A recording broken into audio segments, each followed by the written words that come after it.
Well, what's important to understand when it comes to Montenegrin cinema is that it was kind of starting from the collapse of Yugoslavia, it was really dead. There was nothing happening in Montenegro. Montenegro before in Yugoslavia, it was obviously there were some good names, good authors like Živko Nikolić and people like him who were supported by the state funds of Yugoslavia, and they did significant work. But once it all fell apart, we were kind of left without anything.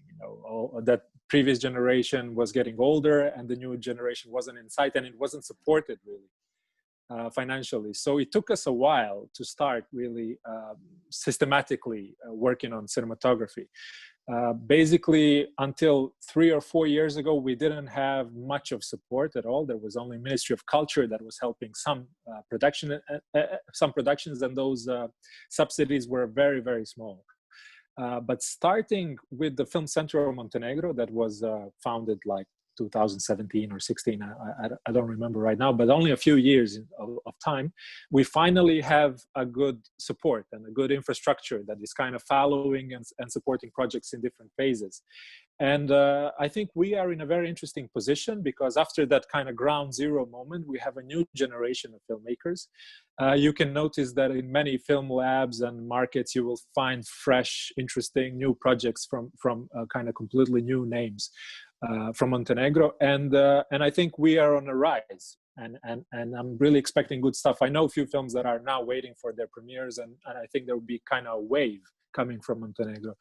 And I think that pause in the continuity of film production, it was also very hurtful because it left us without human resources. So we are kind of now developing new human resources with young people, but it's also giving us a certain fresh approach, so that makes it a little bit different from the regional cinema that you'll find us in. And I also think our mentality is a little bit different in terms of Balkans, because we are a strange mixture of Balkan and Mediterranean, and there's a lot of megalomania and a lot of sense of humor about it as well. So I think you will find, even if it's a social and deep drama from Montenegro, there will always be this ironic touch that kind of distinguishes it a little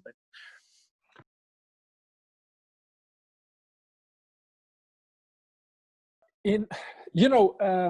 I always get inspired by real people that I know and by real events that happen around me, or some things that I heard when I was growing up, some images that stuck in my mind, because I didn't,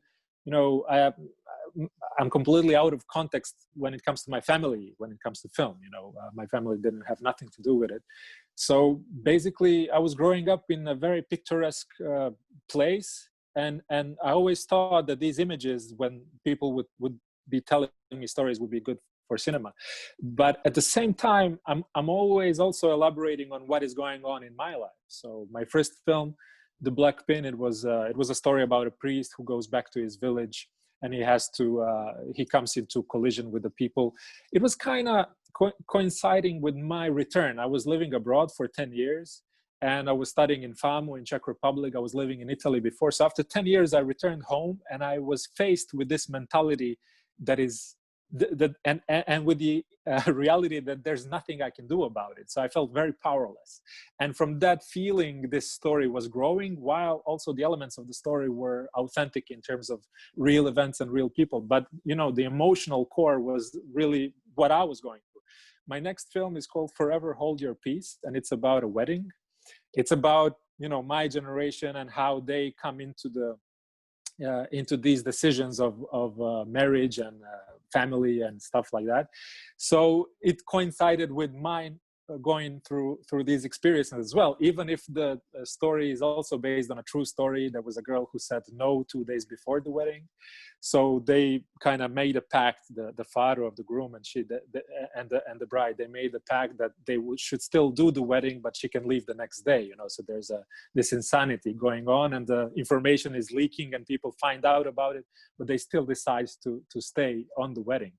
So, that wasn't nothing like my own wedding, but in a way, I think the fact that I was going through these decisions in my life are actually pushing me into these stories. So in a way, I always look for my own intimate questions that I have about certain parts of life, and I try to incorporate them into my stories.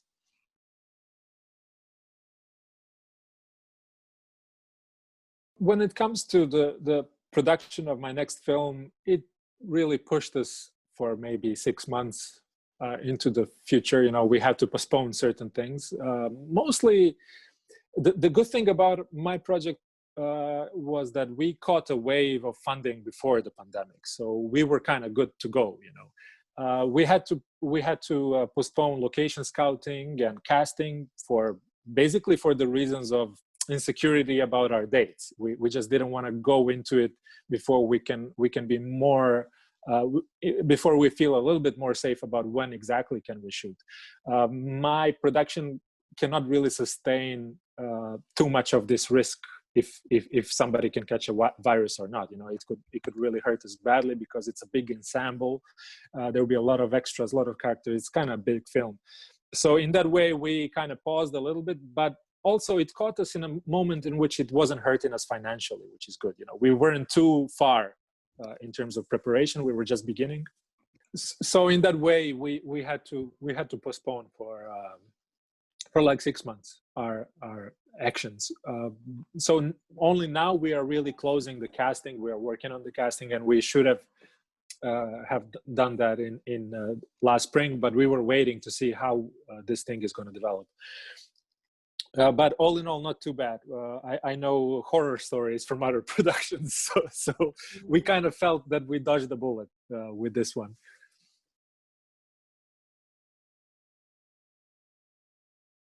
Well, you know, there were situations in which a director catches a virus, so they have to stop for a couple of weeks. You know, there were many issues. You know, for example, the production in Belgrade in Serbia, it continued. There was a lot of TV shows that is going on, and I know a lot of people that were, you know, somehow these productions could sustain it financially. But for me, and for most of Montenegrin productions, we cannot allow that to ourselves.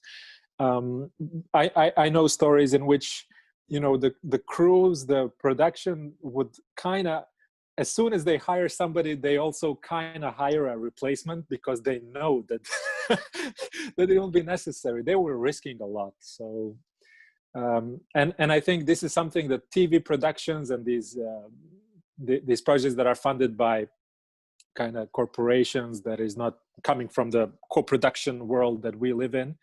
Because you know, films in Montenegro, they cannot be done without a broader co-production, or in Serbia as well. We cannot get that much funding. So the co-production is more hurt. They are in a bigger risk, you know, because you need to pull in people from many countries. It takes a lot of planning. It takes a lot of scheduling. And we just have to be more careful about it. So it's kind of growing increasingly complicated, you know. And it's not like it was easy before, you know.